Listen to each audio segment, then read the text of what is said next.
আল্লাহর ইবাদতে যারা সময় দেয় না, আপনি খোঁজ নিয়ে দেখেন তারা কিন্তু বিভিন্ন জায়গায় অভাবগ্রস্ত।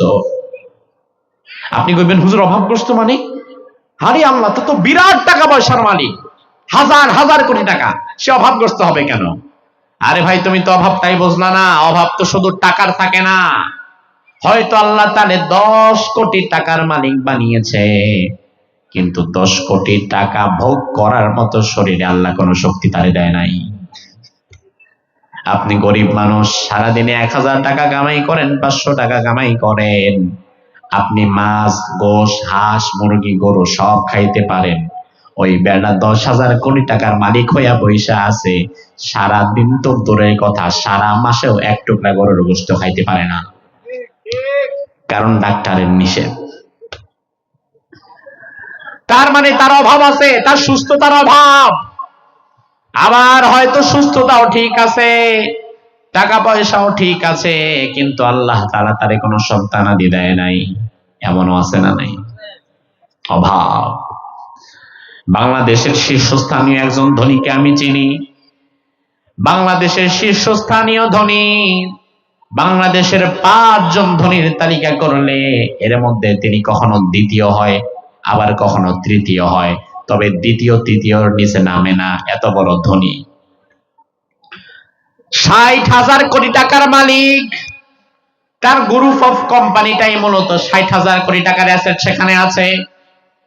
অথচ আমি ওই ভদ্রলোককে দেখলাম, তার কোনো ছেলে নাই, তার মাত্র 3টা মেয়ে, এবং গত বছর একটা মেয়ে মারা গেছে, আর 2টা মেয়ে আছে। অথচ আল্লাহ তাআলা তারে কোনো ছেলেই দেয় নাই।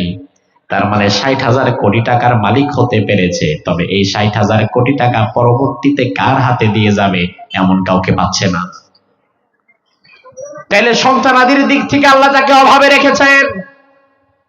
আল্লাহ বলে, বান্দা তুই যদি আমার গোলামিতে সময় না দিস, তাহলে তোর জীবনে আমি আল্লাহ অশান্তি ভরে দেব, ব্যস্ততায় ভরে দেব, এবং কোনোদিন আমি আল্লাহ অভাব দূর করব না। কোনো না কোনো জায়গার অভাব লেগেই থাকবে। এজন্য আমার ভাইয়েরা, আমাদেরকে সব সময় গোলামি করতে হবে কার? আরো আস্তে কম, আরেকটু জোরে বলেন। আমাদেরকে সব সময় গোলামি করতে হবে কার? ইবাদত করতে হবে কার? এবার আপনার কাছে প্রশ্ন হচ্ছে, মাহিয়াল ইবাদাহ, ইবাদত কি জিনিস? বাংলাদেশের মানুষ ইবাদত যে কি এটা অনেকে বুঝেও না। আমি যদি এখানে 10 জনকে দাঁড় করায় বলি, ভাই ইবাদত আসলে কি জিনিস, বিষয়টা একটু বোঝান। আমি যদি আপনাদেরকে দাঁড় করায় বলি, ভাই ইবাদত কি জিনিস, বিষয়টা বলেন, কয়জন ইবাদতের জবাব দিতে পারবেন আমার জানা নাই। আপনি নিজেরটা নিজে চিন্তা করেন। আমারে যদি হুজুর জিজ্ঞেস করে ইবাদত কি জিনিস, আমি কি বলবো? আমাদের মধ্যে কেউ বলবে হুজুর নামাজ, কেউ বলবে রোজা, কেউ বলবে হজ, কেউ বলবে যাকাত, কেউ বলবে পিতামাতার খেদমত, ভালো ভালো কাজ করা, এগুলা ইবাদত। আমি বলবো না ভাই, ইবাদত মানে কিন্তু নামাজ নয়, ইবাদত মানে কিন্তু রোজা নয়, ইবাদত মানে কিন্তু হজ নয়, যাকাত নয়। তাহলে ইবাদতটা কি জিনিস? ইবাদতটা বোঝার আগে আপনাকে আরেকটা বিষয় বোঝা লাগবে।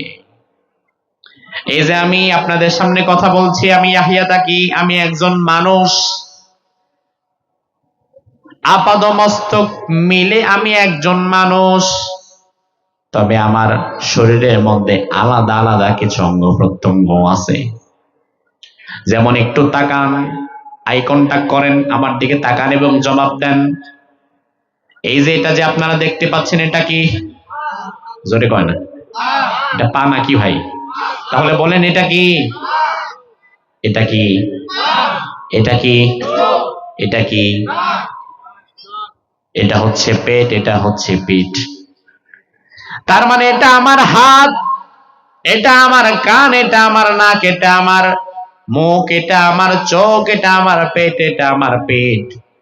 এটা যদি হাত হয়, এটা যদি চোখ হয়, এটা যদি নাক হয়, এটা যদি পেট হয়, এটা যদি পিঠ হয়, তাইলে মূলত মানুষটা কই? মানুষটা কোথায় গেল? এটা তো আর মানুষ না, এটা তো হাত। এটা তো মানুষ না, এটা তো কান। এটা তো মানুষ না, এটা তো নাক। এটা তো মানুষ না, এটা তো ঠোঁট। এটা তো মানুষ না, এটা তো পেট।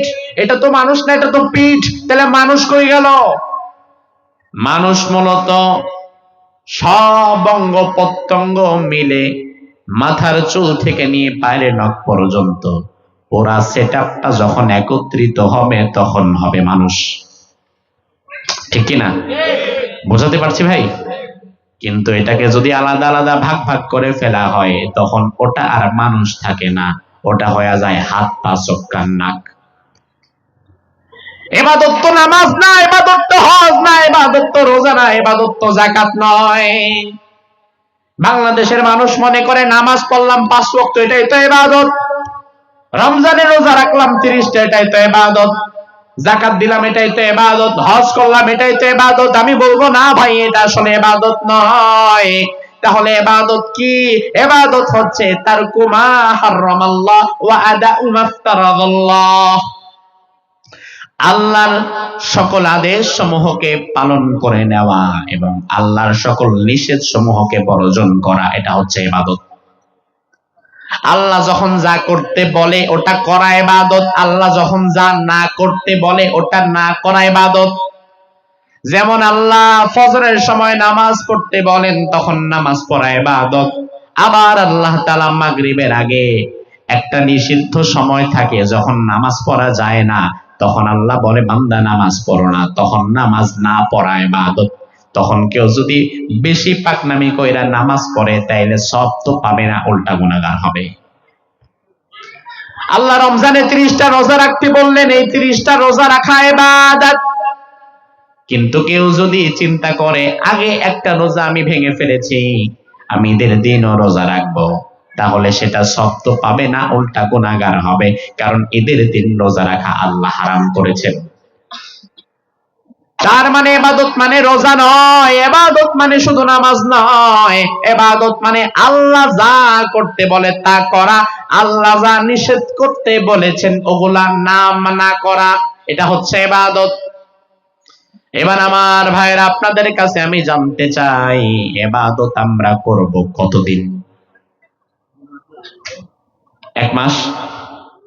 1 বছর? আপনি জবাব দেন, ইবাদত করবেন কতদিন? হ্যাঁ হ্যাঁ, আমার আল্লাহ বলছেন বান্দা ওয়াবুদ রাব্বাকা হাত্তা ইয়াতিয়াকাল ইয়াকিন। তুমি তোমার মৃত্যু পর্যন্ত একজনের গোলামি করবা, একজনের ইবাদত করবা, তিনি কে? ইয়াকিন মানে নিশ্চিত বিশ্বাস। আমি আমার আগে আসার পথে শুনছিলাম আমাদের মাহমুদুল হক ওসমানী সাহেব ঈমান এবং ইয়াকিন নিয়ে কিছু কথা বলছিলেন। ইয়াকিন মানে হচ্ছে নিশ্চিত বিশ্বাস, দৃঢ় বিশ্বাস।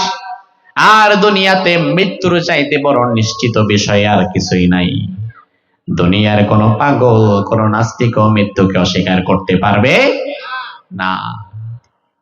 আমার আল্লাহ রাব্বুল আলামিন বললেন বান্দা ওয়াবুদ রাব্বাকা হাত্তা ইয়াতিয়াকাল ইয়াকিন, তুমি তোমার মৃত্যুর আগ পর্যন্ত একজনের ইবাদত করবা, তিনি কে? আমার ভাইরা, আলোচনা যেহেতু পয়েন্ট ভিত্তিক এজন্য সময়ের দিকে নজর রাখছি, যেন সময় পার না হয়, আবার আলোচনাটাও যেন শেষ হয়। আপনারা কি কথা বুঝতেছেন তো আমার? ইনশাআল্লাহ যদি কিছু কথা বুঝে যেতে পারেন আপনাদের লাভ হবে ভাই। আমার ভাইরা, এবার আমাদের সামনে মূল বিষয় হচ্ছে আমরা সারা জীবন আল্লাহর ইবাদত করব, সব সময় আল্লাহর ইবাদত করব, জীবনে একটা মুহূর্ত আল্লাহর ইবাদতের বাহিরে আমরা রাখবো না। ঠিক কিনা?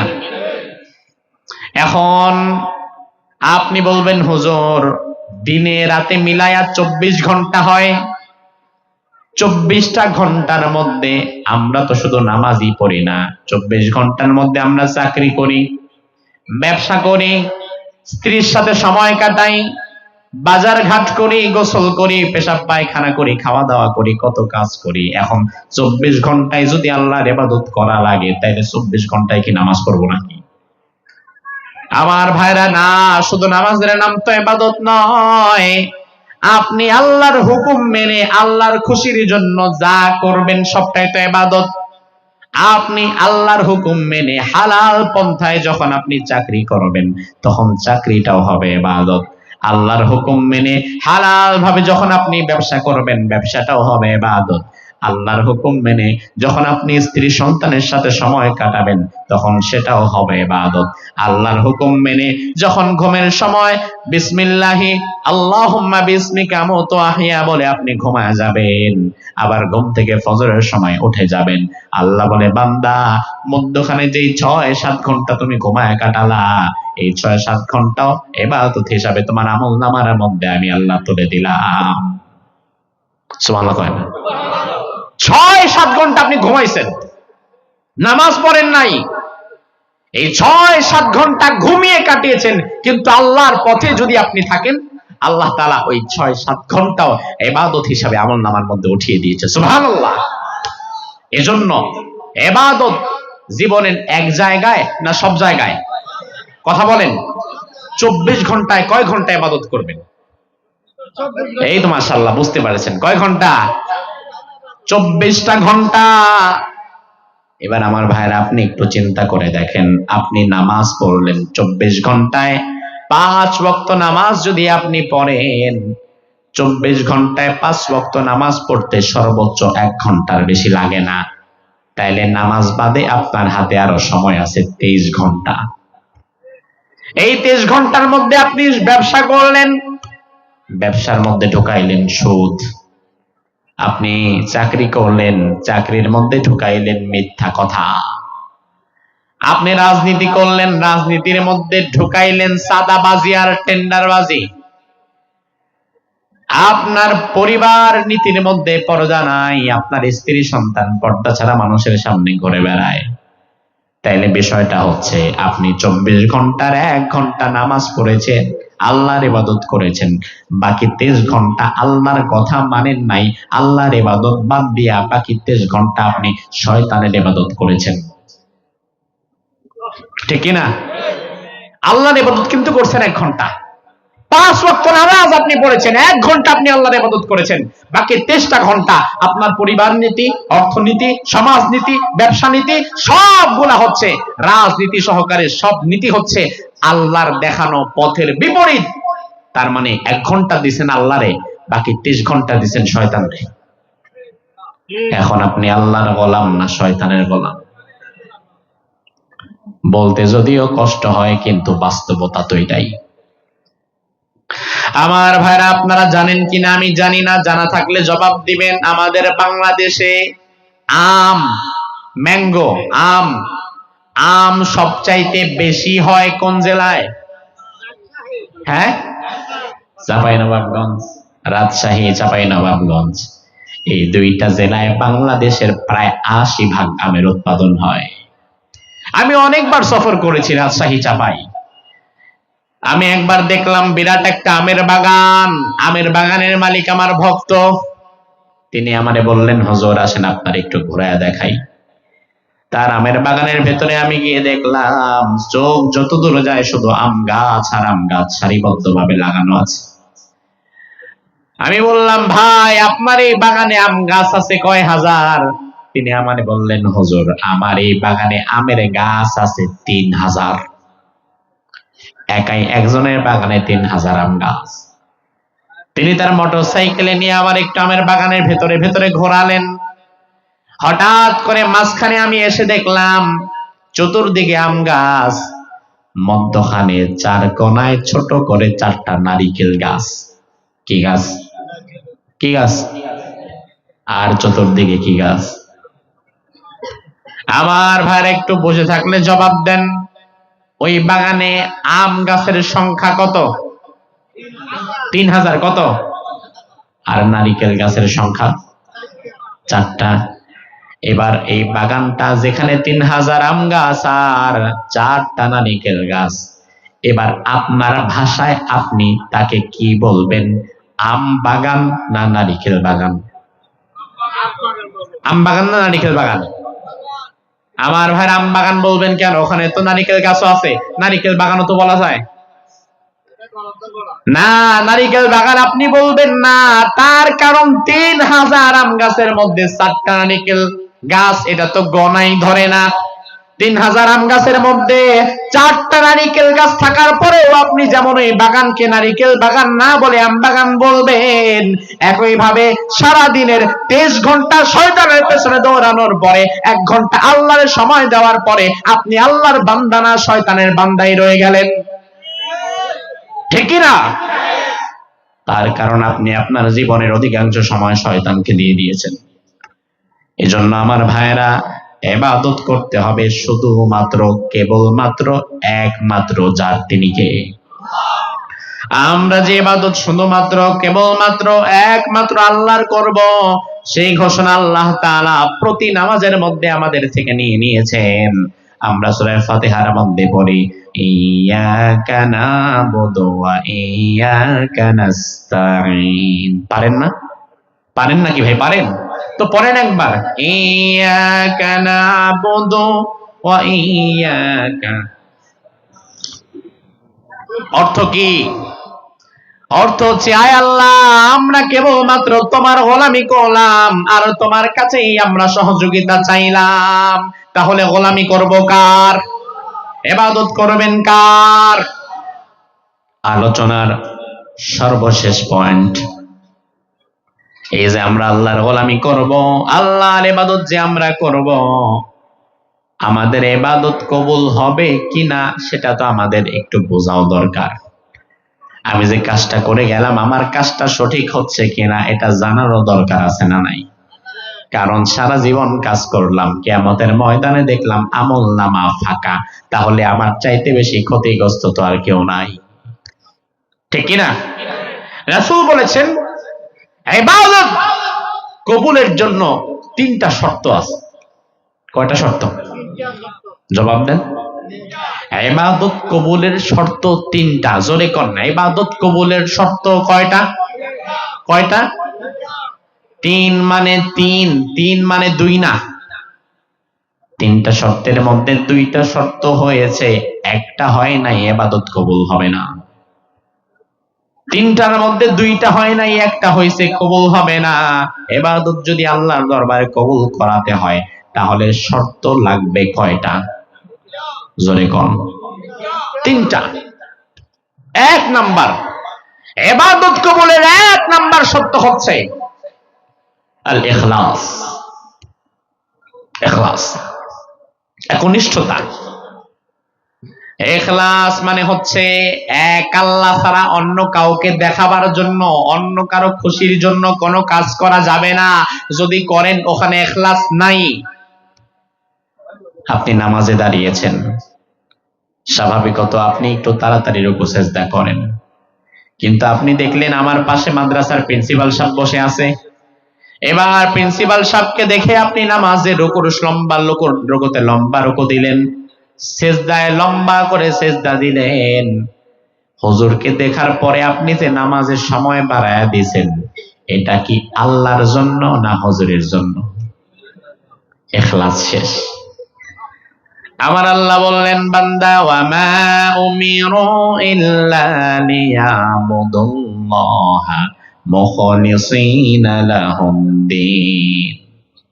তোমরা সব সময় আমার ইবাদত করবা ইখলাসের সাথে। ইখলাস শিখেন সাহাবায়ে কেরামের কাছ থেকে। ইখলাস কাকে বলে? আমাদের মাঝে ইখলাস নাই, অথচ সাহাবায়ে কেরামের প্রতিটা আমলের মধ্যে ইখলাস আছে না নাই? আবু বকর সিদ্দিক রাদিয়াল্লাহু আনহু মদিনার খলিফা। হঠাৎ একটা সিদ্ধান্ত হলো সাহাবীদের মাঝে যে আমাদের মদিনায় বয়োবৃদ্ধ কিছু মানুষ আছে, বার্ধক্যের ভারে যারা নুইয়ে পড়েছে, হাঁটতে চলতে পারে না, এমন বয়োবৃদ্ধ মুরব্বীদের সেবা করা দরকার, যারা ঘর থেকে বের হতেও পারে না। লিস্ট করা হলো মদিনার মধ্যে এমন বয়োবৃদ্ধ বুড়া বুড়ি আছে কতজন। লিস্ট করে দেখা গেল মদিনার মধ্যে বয়োবৃদ্ধ বুড়া বুড়ির সংখ্যা 30 জন। কয়জন? কয়জন? এবার সাহাবায়ে কেরাম বললেন, আচ্ছা ঠিক আছে, মসজিদে নববীতে আমরা একটা ঘোষণা দিব।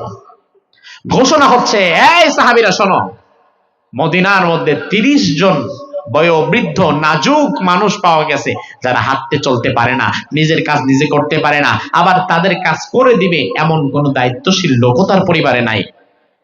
আমরা 30 জনের নাম মদিনার বাহিরে, আমরা 30 জনের নাম মসজিদে নববীর বাহিরের দেয়ালে লাগিয়ে দেব। নামের পাশে আরেকটা ঘর কাটা থাকবে। তোমাদের মধ্যে স্বেচ্ছায় যেই বুড়া বুড়ির দায়িত্ব নিতে চাইবে, যেই বুড়ো বুড়ির খাদেম হতে চাইবে, সে যেন ওই বুড়া বুড়ির নামের পাশে তার নামটা লিখে দেয়। স্বেচ্ছায়, কারো উপরে চাপায় দেওয়া হবে না। যে উনি অসুস্থ, তার বাসায় কেউ নাই, তার নামটা দেখলাম, আচ্ছা যাক, তার দায়িত্বটা আমি নিব, তার নামের পাশে আমি আমার নামটা লিখে দিলাম। বিষয়টা সুন্দর না? স্বেচ্ছাশ্রম। 2-1 দিনের মধ্যে দেখা গেল পুরা লিস্ট ভরপুর হয়ে গেছে, কারো আর দায়িত্ব নেওয়া বাকি নাই।